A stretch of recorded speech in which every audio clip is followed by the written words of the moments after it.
in for this left side. But this is what the work group codes and kind of data side looks like. So this is pretending I'm like an organizational admin for a school. I can click into my kind of admin status and I can create a work group. This is something I can share with my students, something I can have a design class, an engineering class. But for today's purposes, let's create, the hazard class. So this is the hazard group.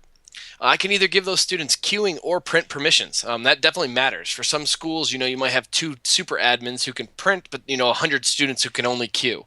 And that's important because obviously, if you were using SD card, you're keeping track that way. This way, the jobs are just sent. Admin can do them at their own volition. They can start them from their phone or iPad. They don't have to be in the lab. It's really easy for them to kind of manage that workflow. Or they can really wait because they need to switch out the filaments and machines and maintenance. So.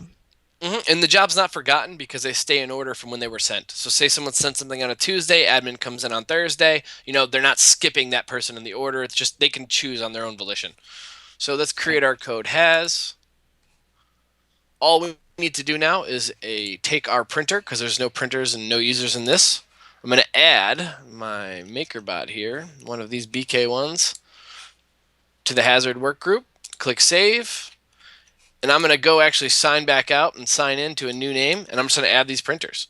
So right now, the Hazz access code, even right now, if you guys logged into 3D Printer OS, you could add this code. So let me actually just open an incognito window.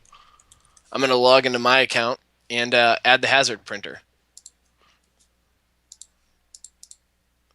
Let's take that. Let's go to printers.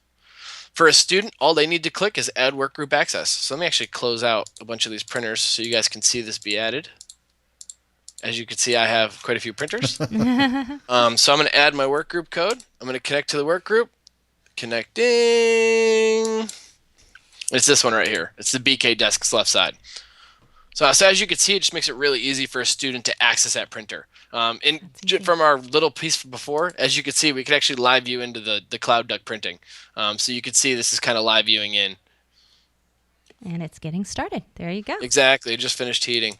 So that's kind of the super high level. The last piece of that important part for the school side is the reporting. So as you can see, this is user reports, printer reports, usage reports, and also for billing. We can get more granular at a later date. But this allows admins to even do preventative stuff. You can look at a printer, say for instance this left side one here, see that there's been 13 hours. Say at 100 hours I wanted to service that printer. It lets admins start to be preventative instead of fixing only when it's broke. The goal is if a printer's done 200 hours, I need a reminder sometimes. Go check my belts. Go fix my printer. Go check my extruder. Exactly. Or change out my nozzle at 500. Whatever my rules are, it's something that allows schools to really comfortably bring in 3D printing and manage that process.